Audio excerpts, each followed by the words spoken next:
In the landscape of modern entertainment, few figures embody the collision of sexuality, rebellion, and cultural controversy as vividly as Janine Lindemulder. Known professionally as Janine, she became a provocative icon in the erotic film industry, a cult figure in punk and rock subculture, and a polarizing personality in mainstream media. This video explores Lindemulder's complex public image and the cultural forces that shaped, and were shaped by, her career. To understand Janine's significance, one must look beyond her career in entertainment. She rose to prominence during a period marked by radical changes in American media and gender politics. The late 1980s through the early 2000s were decades in which became both increasingly accessible and increasingly debated, particularly as feminist critiques of objectification clashed with arguments about autonomy and empowerment. Simultaneously, subcultures like punk rock embraced figures who defied norms and embodied defiance, traits Janine represented in both appearance and persona. Her career also unfolded alongside a growing trend in the commodification of sexuality in mainstream culture. Musicians, celebrities, and marketers increasingly relied on themed aesthetics to court controversy and visibility. When Janine appeared on the cover of Blink-182's 1999 album Enema of the State, she became a visual bridge between entertainment and pop-punk rebellion, cementing her role as a cultural touchstone of the era. Janine Lindemulder's career transcends film. It serves as a lens through which to examine the intersections of gender, media representation, stigma, and personal agency in contemporary American culture. Her public persona challenges binary distinctions between mainstream and marginalized media and forces a reconsideration of how female sexuality is both commodified and condemned. The rise of Janine Lindemulder in the film industry was not merely a result of happenstance or exploitation. It was, in many respects, an expression of personal agency and a reflection of the evolving culture of the 1990s. Entering the industry in the late 1980s, Janine immediately distinguished herself through her striking tattoos, bleach blonde hair, and raw charisma, an aesthetic that would become emblematic of a new generation of performers. Unlike many of her contemporaries, Janine's presence was not limited to submissive roles or cliched archetypes. Instead, she often played characters that embodied sexual control and confidence. This positioned her as both a fantasy figure and a symbol of feminine authority.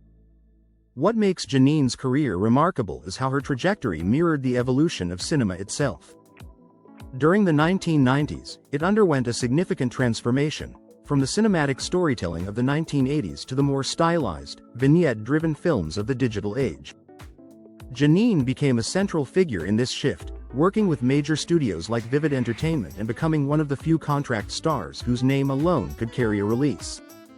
Her films were not just sexually, they were marketed as expressions of glamour, rebellion, and erotic empowerment. The branding of Janine also aligned her with the rise of alternative culture. She was not the polished girl next door figure that typified earlier stars. She was edgier, visibly tattooed, and exuded the aesthetic of a rock star. In this, she appealed to audiences who saw entertainment not as an underground vice, but as a space for personal freedom and boundary-pushing expression. Her very image challenged the notion that performers had to conform to a singular mold, making her a pathbreaker not just in terms of performance but in cultural representation. Perhaps no moment better exemplifies Janine Lindemulder's mainstream cultural infiltration than her appearance on the cover of Blink-182's Enema of the State.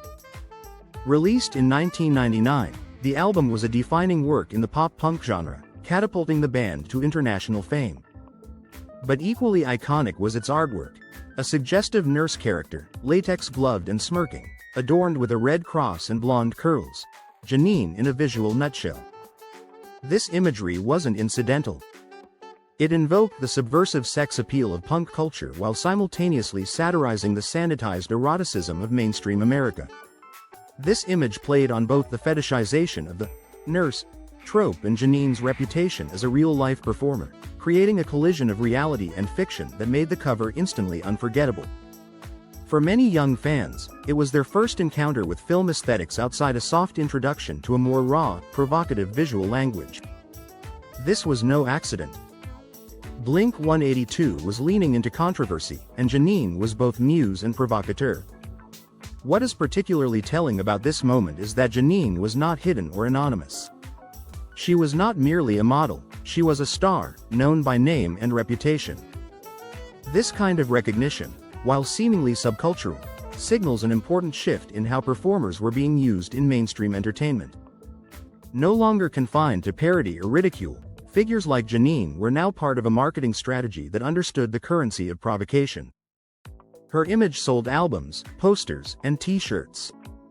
She became a recognizable emblem of late 90s rebellion, fused permanently to a cultural product consumed by millions. This crossover blurred the boundaries between mainstream entertainment. And yet, it also subjected her to new forms of scrutiny.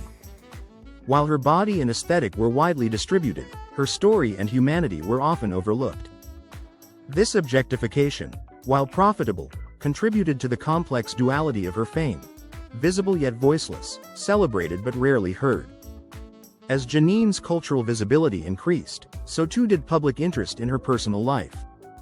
The early 2000s saw her embroiled in a highly publicized custody battle with Jesse James, her ex-husband and former partner of Sandra Bullock. The case became tabloid fodder, largely because of the question it raised: could a former star be a good mother? This episode laid bare the entrenched stigmas that continue to haunt performers, especially women. Despite her achievements and her clear dedication to her daughter, Janine was repeatedly portrayed as unfit, her past work used as evidence of moral inadequacy. Courts and media alike seemed more interested in punishing her for her career than in evaluating her capacity as a parent. By contrast, Jesse James's own record, marked by multiple scandals, rarely drew the same moralistic ire. This double standard reflects a broader cultural issue: the enduring belief that sexual expression disqualifies women from other forms of respectability. For Janine, motherhood became a battleground in which her identity as a woman, performer, and human being was constantly under assault. Her experience was not unique. Many performers have faced similar challenges when attempting to reintegrate into respectable society. Yet, in confronting these challenges publicly, Janine also forced society to confront its own hypocrisy. Her emotional interviews, legal statements, and public resilience helped shine a light on how systems weaponize sexuality against women. Her life became more than a career story. It became a social commentary on the limits of forgiveness and the cultural obsession with female purity. There is a tendency to view entertainers in binary terms: victims or vamps, exploited or empowered. Janine Lindemulder defies these simplistic narratives. Her legacy is more complex, resting at the intersection of personal choice, public perception, and systemic judgment. She is both a product of her era and a force that helped shape it. From a feminist perspective, Janine's career can be interpreted in multiple, sometimes conflicting, ways.